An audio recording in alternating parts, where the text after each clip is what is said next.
Welcome. In front of me is a Oppo A94, and today I'll show you how you can format your SD card on this phone. So to get started, you will want to open up your settings. From here, scroll down to storage.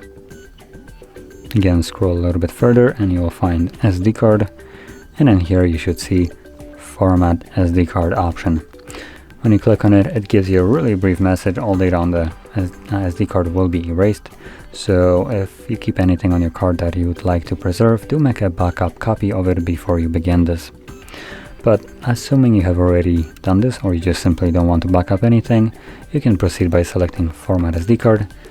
It gives you one more message letting you know that everything will be removed from it. Again, let's proceed. Format SD card. It's going to be formatting, which only takes a couple seconds and should be done. There we go, already. So click on OK and that's it. So if you found this video helpful, don't forget to hit like, subscribe, and thanks for watching.